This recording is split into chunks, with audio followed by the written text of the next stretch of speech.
you're trained to just see the mistakes, is you have to go against this the whole time. So you have to like retrain yourself to just focus on the positive, focus on the good.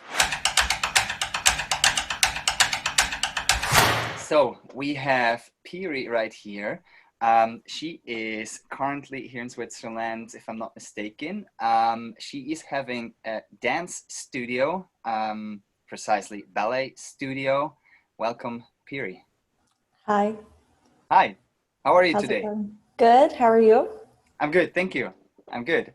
Right away, this question has been, let's say, forming in my head since I was sort of a little bit studying who you are, let's say that way, or doing my research, let's say that way. How did these things happen from studying at a university, and I saw a religious university in the USA, to real estate in the UK, or let's say that way, real estate investment management in the UK, and then to a ballet studio in Switzerland? How did things come here? Oh, goodness. So I used to be very religious. I used to be Mormon, and Brigham Young University is a Mormon school. So this is the happy place for all the Mormons. So that's why I went there and I studied there. I studied human development. I wanted to go into family therapy. But for financial reasons, I had to go back to Switzerland and continue my studies online. I got married and then moved to London, and I was still working on my bachelor. And in London, I was just thinking, I'll look for a sales job, and looked at different sales job opportunities. And then I was like, real estate, oh my gosh, I love interior design, I love apartments, and London is so exciting with the real estate market. So that's how I went into real estate. And I got along really well with the developers in real estate, because I was a little bit different than the local English people. They're like the pub goers and stuff. And because my father is also an entrepreneur and business owner, I guess I talked with them more differently. So I got into that, bringing together developers and looking at those big projects. And that was very exciting. I absolutely loved it. But my ex-husband then got a job in Geneva, which took us here. I've just focused on finishing my bachelor. And as soon as I finished my bachelor, the next day I was looking at ballet classes in the area. And I was like, I don't really like what they're offering. So obviously, next thing I do is open a ballet school. So that's how that happened. Yeah. Oh wow. Okay. Now you got me even a little bit more confused now, or let's say impressed, because I hear that from family therapist to being married to now, you said like ex-husband, and then you open a studio right away. Like, how old have you been? Ex-Mormon, ex-husband, ex. Awesome. That's how people develop. I think that's quite Yes, astounding. yes. Despite changing the directions, I think, if I can call it this way, have you been able to follow like your passions? I think I have so many passions. I think as many artists do. We're just so excited about so many things. So for me, the biggest struggle is like, which passion do I focus on right now? And I've done the ballet school for 3 years, and I was able to like explore so many passions and go wild on so many different things with a ballet school. Because I taught ballet every day, so I got to dance every day. And also with the ballet shows, I mean, oh my goodness, creativity, just explosion right there. And I get to buy so many costumes, I can get my shopping madness out there.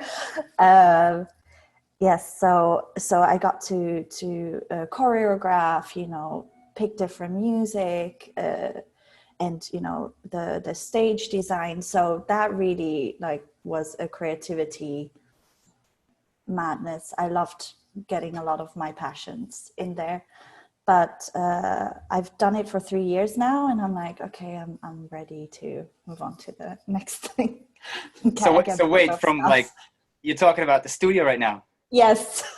Oh, Okay, don't tell anyone. I No. I'm keeping the studio. I hire teachers now. I'm finally totally. at the point I hire teachers. I have an assistant. So we're having a meeting tonight where I'm like, okay, you guys run this business. I'm going to go to do the next thing. Awesome. No, I think I really like that, and I'm kind of inspired by this you know, you have this yeah, kind of go-getter mindset of, hey, you know, something has worked out, it's fine to this point, and someone else can take over, and now I move to the next thing, which doesn't mean you leave it behind, which I find quite cool. It's still my baby, and I'm still going to be back loads, and that's awesome. And I also saw that your studio actually was sort of accidentally, or let's say happening out of just a summer course. Is that correct? Yes. Wow. Good research.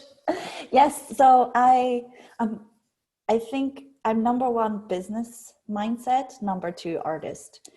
So when I think of a business idea, I love to do the math, like calculate profits and so forth.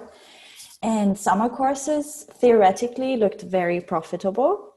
Year-round ballet school, not at all. Like I was like, I'm not starting a year-round ballet school. Like I'm not gonna make any money here.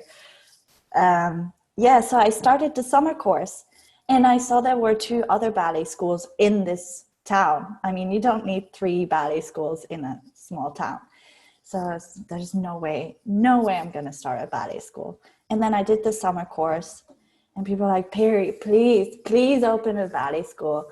Because, well, let's just say I was nice to the children. Nice to the children. Amazing. I think that is really just a nice switch to the next question, maybe, or let's say transition, because ballet, that the art form of dance, which is so, if I may say, strict, precise, and disciplined. Yet I see that your mantra there is, with fun, you learn better. How do they go together? It's such a challenge, because everyone who's done professional ballet training, and probably 99% of people who've gone to a ballet class have seen it's very strict and extremely perfectionistic. I mean, I've done loads of different sports, loads of different dance styles, and I don't think there's anything that I've tried that's half as perfectionistic. I mean, even when you're just standing, you have to think about 20 different things. So to have children and not to correct all the time and not be strict, because you're just seeing the mistakes, you're trained to just see the mistakes, is you have to go against this the whole time. So you have to like retrain yourself to just focus on the positive, focus on the good. Because I always believe you need at least, 3 positive feedbacks for, and not negative, but, something, maybe you should point your toe a bit more. Oh, that's a beautiful smile. Oh, look how she's standing straight. I'm just really like, especially the troubled children, who are struggling, you're just like, just anything. Oh, that was a beautiful breath. You're just looking for anything to give positive feedback on. So it's really a very conscious effort to teach that way. So it's more on the maybe let's put it that way, the human side of working with people in a dance studio, instead of training strict technique, because ballet is really the dance style, if I may say style, that where you learn one, let's say that way, it's compared to Kung Fu, you learn one kick 1,000 times instead of 1,000 kicks one times. And so I think you found a good way of working more with the humans instead of the machines that train technique. And I like that. It's quite inspiring. I mean, I absolutely love children. Like, I care about children, and I'm just like, one of my main missions in this life, like feelings, what I need to do more is to help children to have a better life and help adults to not mess them up so much. And so I really want them, when they come to me, for me, it's a lot more than a ballet class. It's a place where they are loved, they are accepted the way they are, and they build a love for exercise, because it's so important, like a love to, for their bodies and what they can do with it.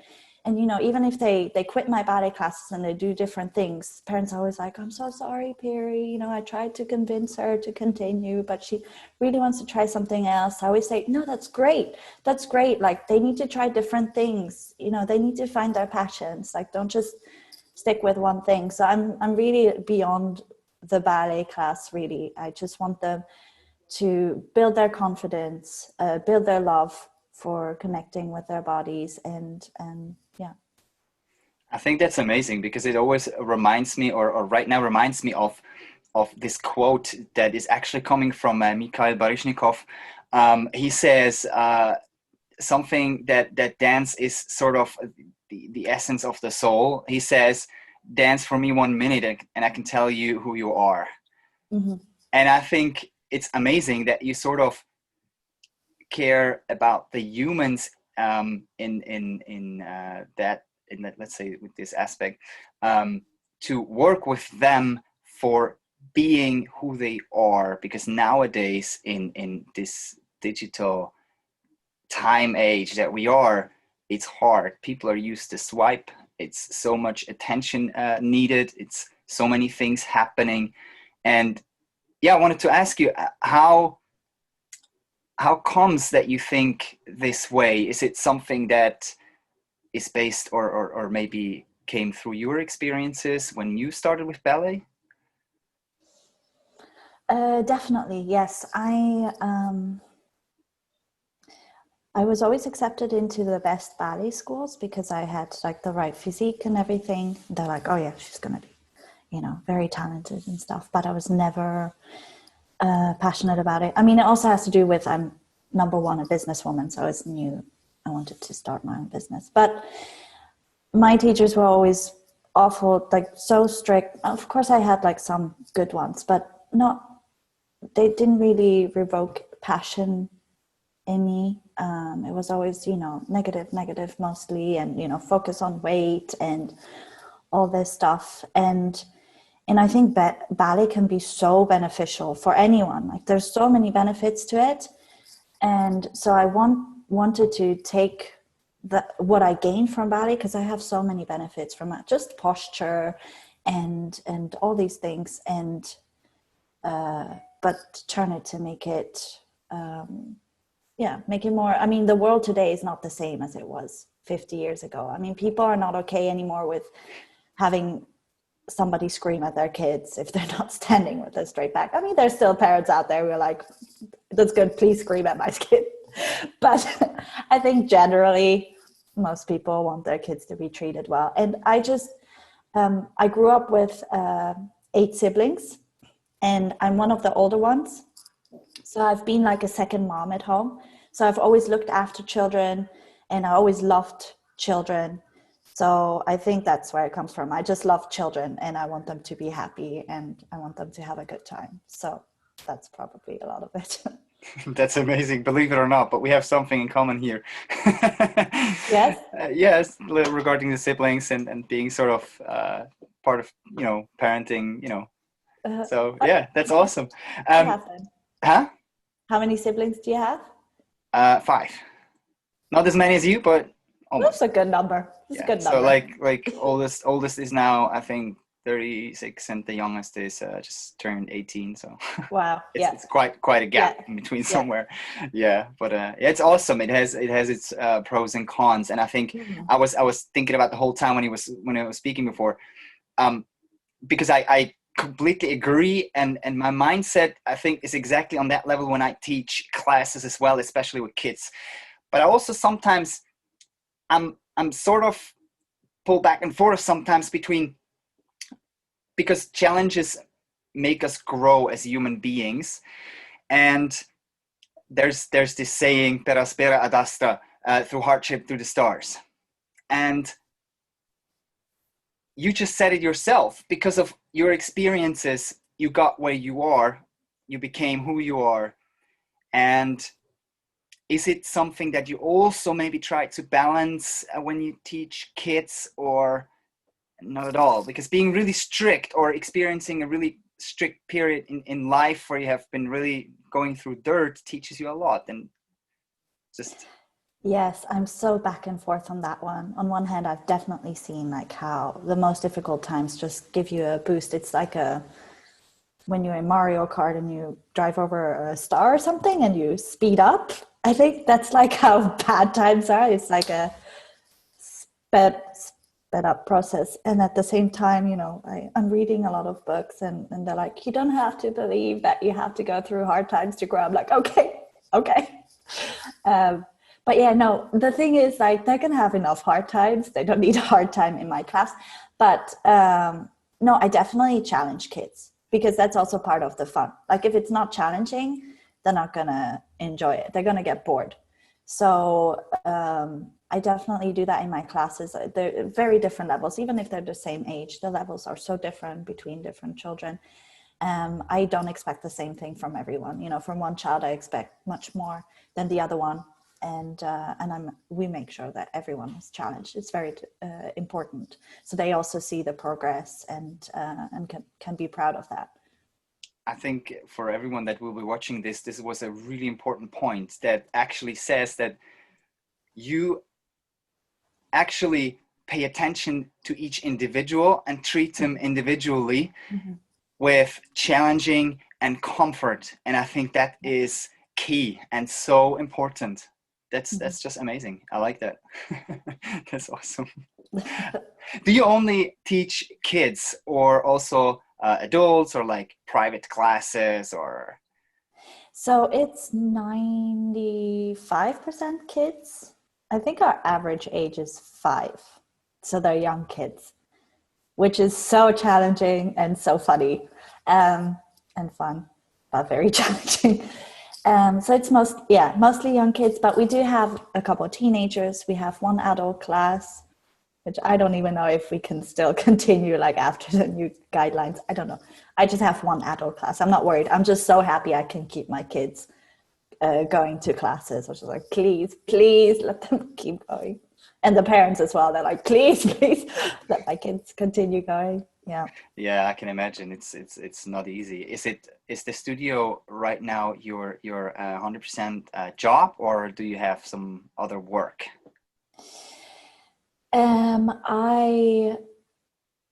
It is right now my 100%, but I'm starting to look into new business ventures, like my next thing. I want to do more with singing and more with dancing myself, because I've just been teaching, and also I'm looking into some different business ideas. So yeah, most of my focus is still on the studio, because I want it to run very smoothly, and I want to, I'm still right next to the studio now, so if anything happens, I can go. But I found for a couple of weeks now, like, they don't really need me. So when I notice that I'm not needed, that's when I'm leaving. Awesome. So how did that happen actually, that you thought, hey, it's time to start something different? Was it the circumstances of this year? Let's say challenges, or has that been sort of developing inside you for a while now? I think since I was for a long time, I always knew I wanted to do a couple of different businesses. So since I started, I always knew it was just for a certain amount of time. And it's been going on longer than expected, especially with the COVID situation. I mean, as for everyone, I mean, it's just cut down a lot of stuff, and it made everything a lot more difficult. But I'm just so determined to move on to the next, I'm trying to listen more to my gut or whatever feeling. And I just feel like this chapter is done. I mean, I'm still looking over it, but it's time for the next thing. Yeah, I totally understand that. We have that as human beings. We have this drive for more. And I think that's my opinion now. I think that's awesome that you sort of if you have this gut feeling of I want more, you go create it yourself. I pretty much like it, because wanting more, most of the times when, let's say, when people have the finances, it ends up in material, or let's say, yeah, materialism basically. And I think it's really cool that you sort of more are the person, you go create it yourself, this more that you want. So that's pretty cool. Yeah, and it's just different. I mean, life is so colorful, and I don't want to just always see red. I want to see all the colors of the rainbows during this lifetime. And yeah, so that is so beautiful right now. That's awesome. How are you still so positive?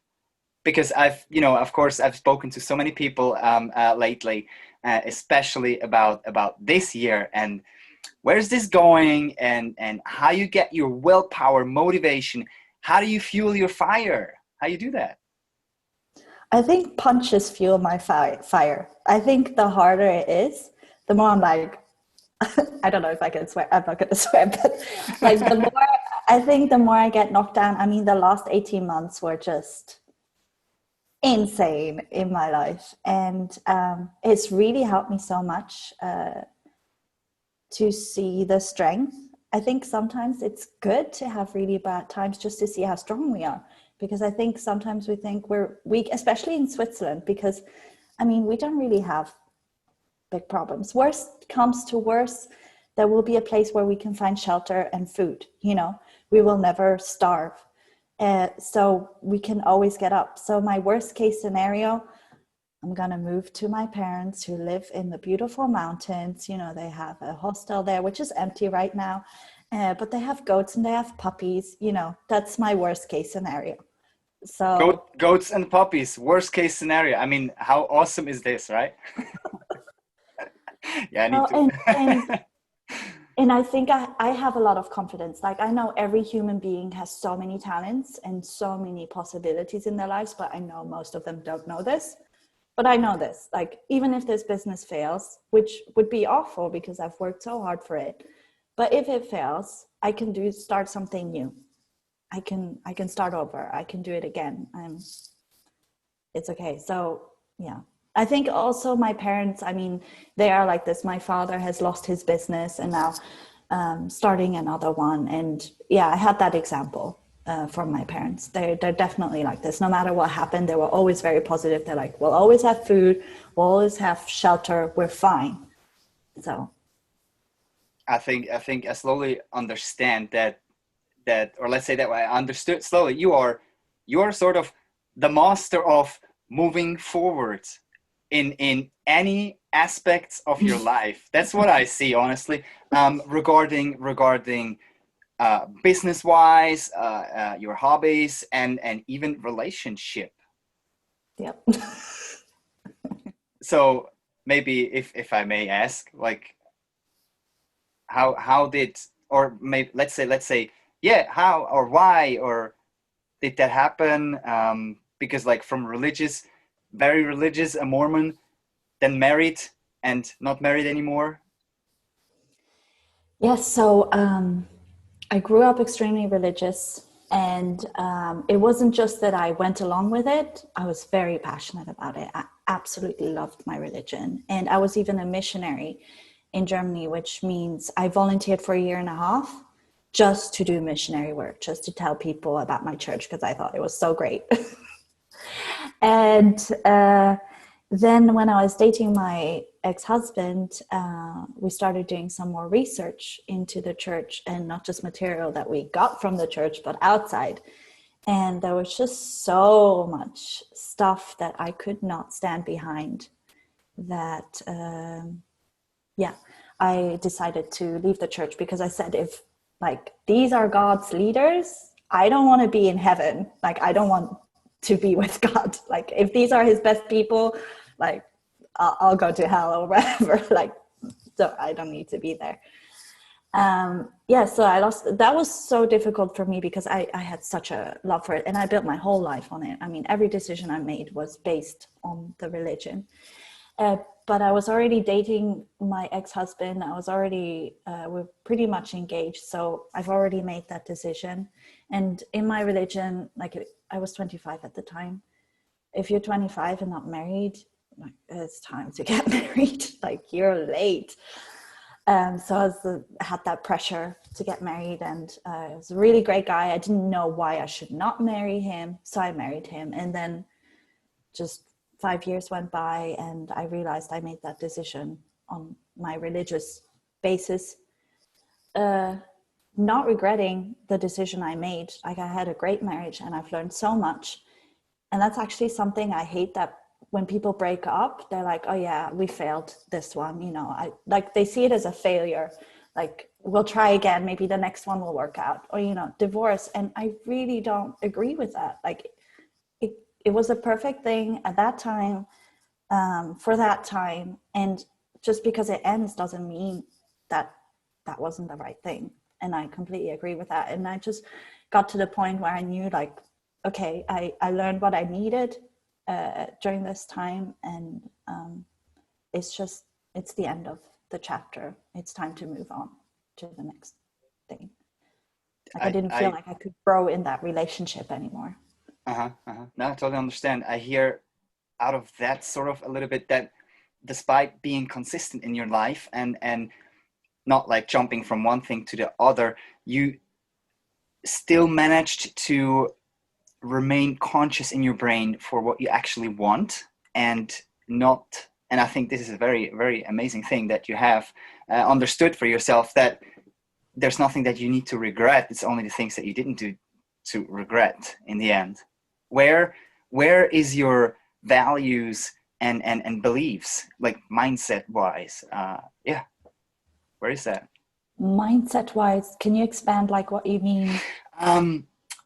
What's important for you in life? To say very simple, what's important for you? What's important? I think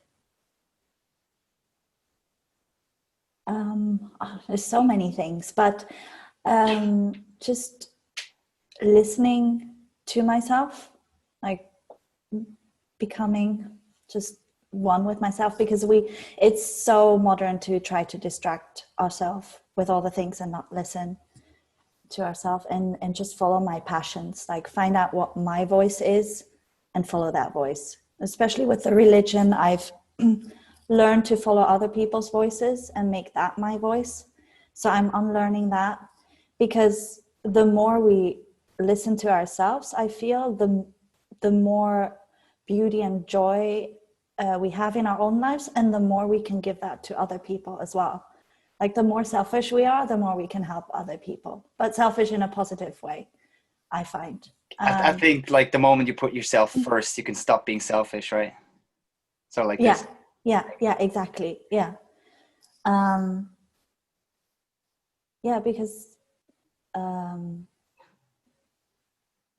it's just what brings us the most happiness, when we are being our authentic self, listening to our authentic self. And I think we're all meant to connect. We're all meant to do this together. It sounds like opposing, like you have to be selfish, but it's to connect with others. So for me, it's listening and learning to do this together, like this life, make this life beautiful together. Totally understand. So I'm a total hippie. No. I think I gotta take some weed. No. I think this is very important. I think I hope that people will watch up to this point, and actually, because at this point they will watch really and listen, because those are things that people struggle with, because those are the things that people don't talk about most of the times. And I think if we make the distinction between focusing on how you said that before, being yourself, knowing what you want, is sometimes something that people struggle with. And then on the other side, if people have that and they know what they want and they follow their passion, they have the problem, and especially the artists, they have the problem, they're not natural business people. Mm-hmm. What would you what would your advice be for people that are not naturally business people? So basically most of the artists out there that just follow their passion so strong and forget about the business aspect. They need to pair up with someone who has a business mind, because they're not gonna, like, I see it so much, they just don't have it. It's almost like art cancels out business for most people. And it frustrates them because they just want to focus on art. And then there's people who are so passionate about business and they appreciate what they're doing and they want to, further it. So they need to find people who are good with business. They're not gonna learn it through classes or anything. Most artists just don't have any bones in that. And yeah, let's work together. That's why we all have different strengths and weaknesses. I just decided from now on, when I do business, only with a partner. I will never do a business by myself anymore. I'm always, any new business I'm starting, I'm looking for someone who's got different strengths than me, so we can work together. Let's not try to do stuff alone anymore. I totally get it. And these times, I think, are especially teaching us exactly this. But I think it's still kind of a brave statement, because most of the people that have done business with other people, or let's say that way, those are the feedbacks that you mostly get to hear.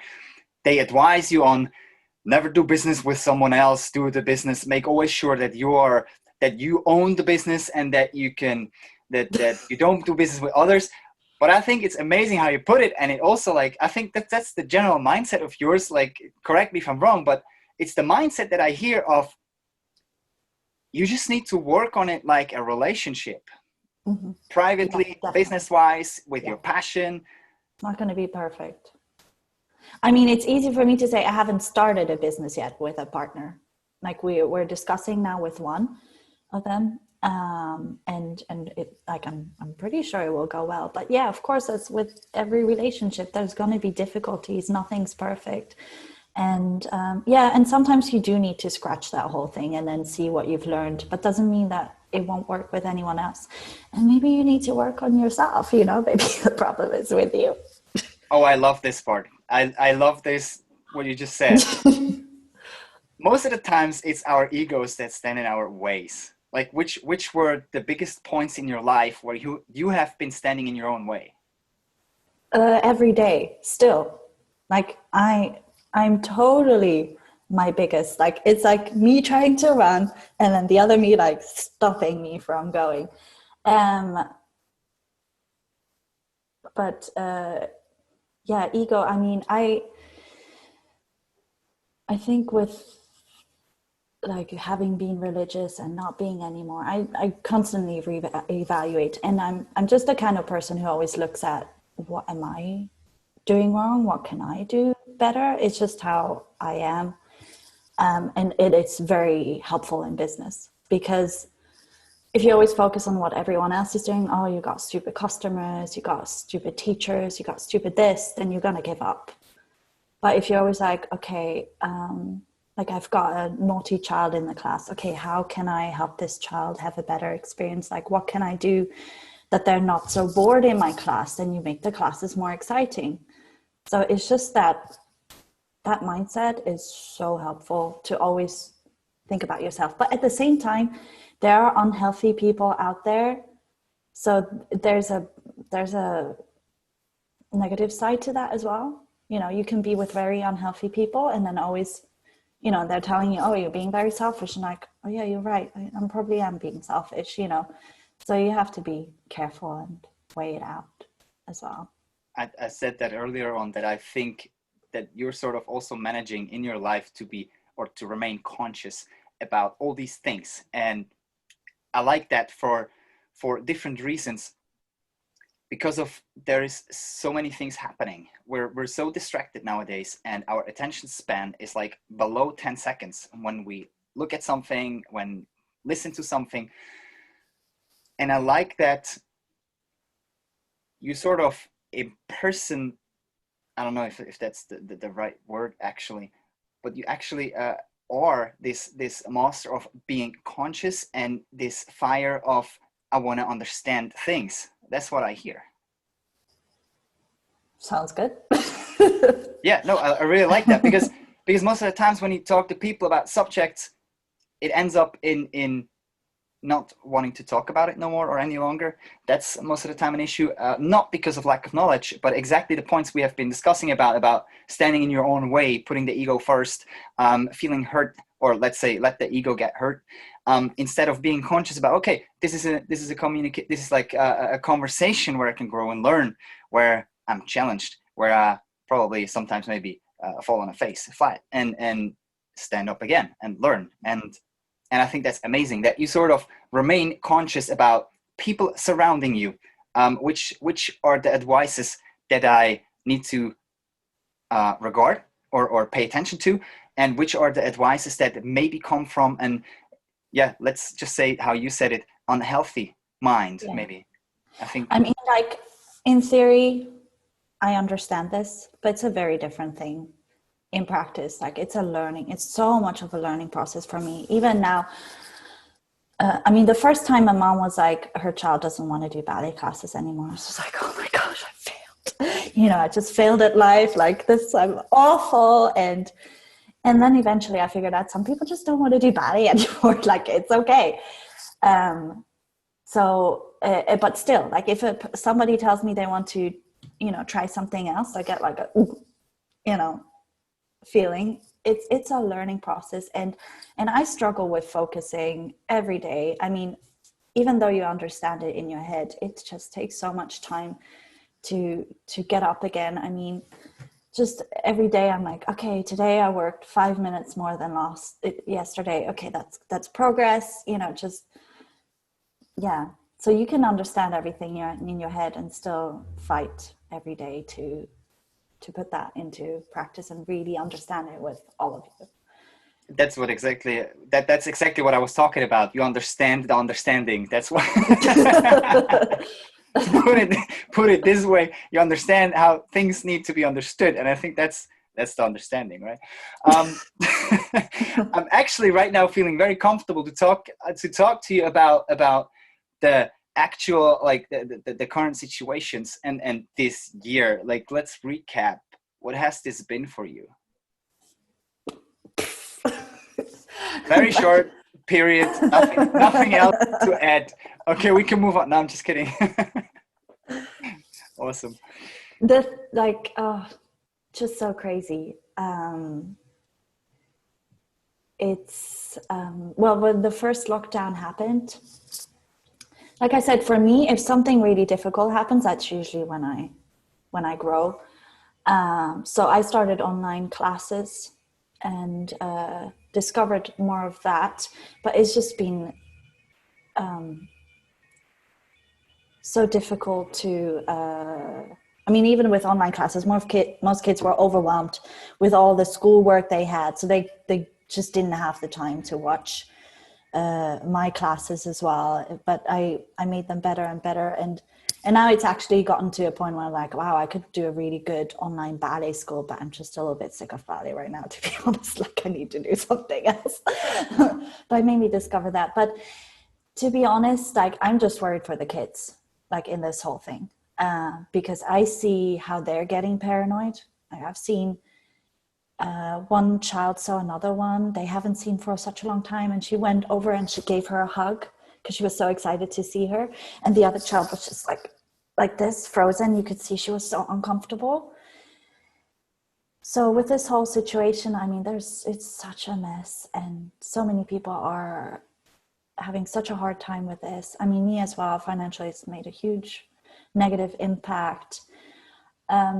But the kids, they don't know what to do with this information, and they just the psychological damage it's doing for everyone. To be honest, I'm annoyed that we're not putting up numbers of, like, how many people need to go to therapy now. Like, that's how many people have committed suicide because of this. I just think it's very, very fear-based. Like, the government needs to manage this. Because when we're in fear, we don't think straight. We become animals. We're just like protection, and we don't think clearly. We're not handling the situation right, not the best way.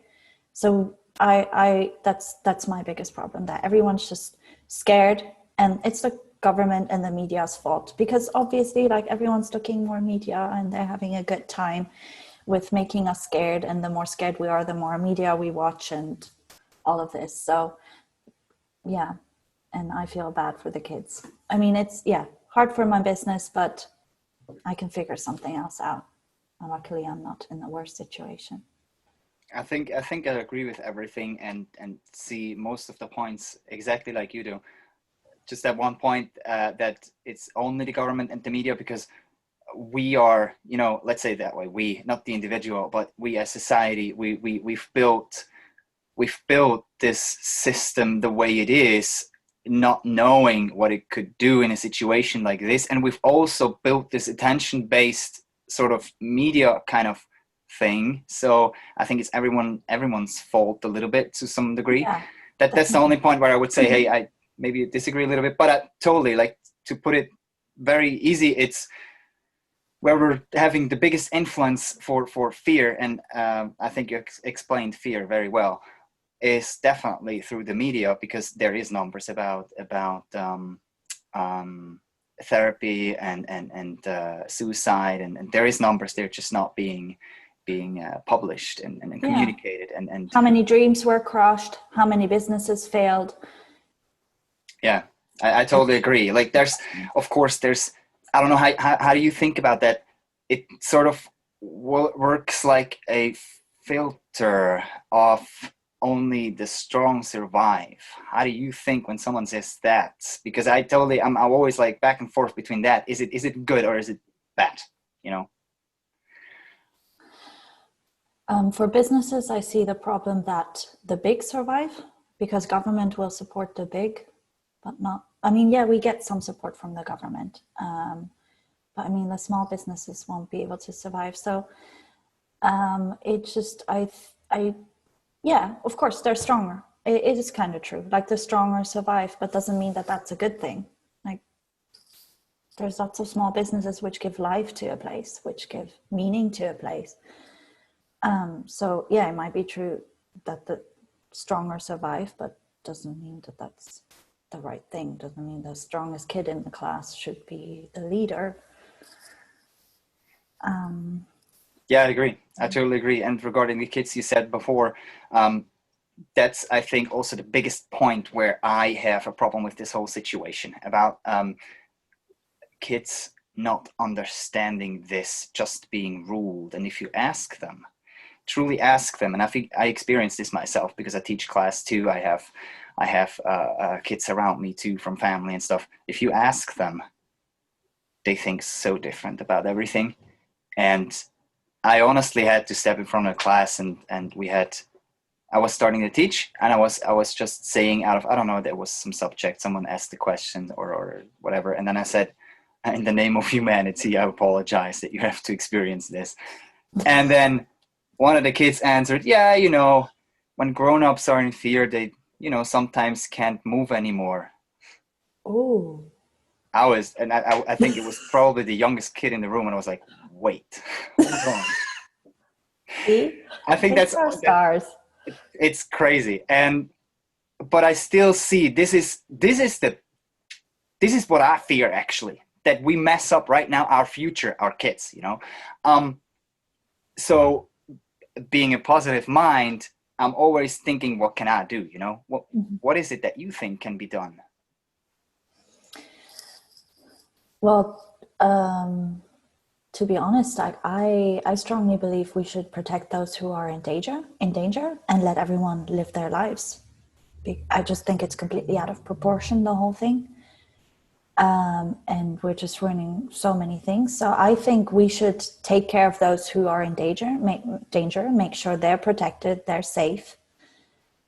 And then let us just get herd immunity. Like, that's my opinion.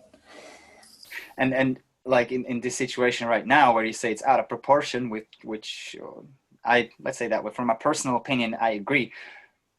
What do you think, or what would you advise the people right now, if this keeps going on like this, how to treat kids and how to have an impact on this, not social distancing physically, but mentally and Yeah, basically that. Um, if it seems like it's going to go on for a while, so I think definitely communicating with each other, voicing our opinions, not being so afraid is important. So people realize how many people actually think the same way. Because the problem right now is that those who have like our opinion, like we should just protect, those who are in danger and like let everyone else live, are quiet, and everyone who's scared is loud. So everyone thinks that everyone thinks that way. So I think that's a big problem. But on the other hand, like, don't focus so much on what we're missing out on. I have people, I was saying I'm thinking about starting a new business, and my aunt was like, just sit your ass down, like calm down, just wait till it's over and then you start, And no, like, don't wait for this to be over to do what you want to do. Just figure out how to do it in this situation. Like, do the best that you can with the roof you've been given. Like, yeah, maybe you can't go there or there, but stop focusing on that and just see, okay, this is the box that I have. Like, what can I build in this box? And just make the best of it. Because maybe, yeah. The people can't see me right now, but I'm smiling constantly. I love all of this. I love all of this. People, don't wait. That's amazing. I love Yeah, that. no. Yeah. No, Like, don't wait to whatever you want to do. I mean, don't wait to start learning how to dance. Like, there's so many online classes now. There's so many advantages to this pandemic, actually. And so many people are growing in this pandemic. And it's very split. Like, there's the people who are now trying so hard to distract themselves, and they're like, I've seen all of Netflix. How can I keep distracting myself from hearing my thoughts? These people, and the people who are like, okay, this is a time to self-reflect and like let everything out and just really listen. So there's advantages to this, great advantages. And if we take it, humanity is going to be stronger and closer and more advanced people. I don't know, think that's the right word, but more grounded people. conscious, maybe. Conscious, yeah, that's the Maybe. word. Yeah, more conscious. So yeah, we need to be aware, like, don't be oblivious of what's happening, but like, we need to stop focusing so much on what's bad, what we don't have, what we can't do. Like, what can you do? We can see, discover Switzerland. Often you don't look at your own country, and it's beautiful, it's gorgeous. Like, go travel around. My parents have a hostel, go see them. It's empty.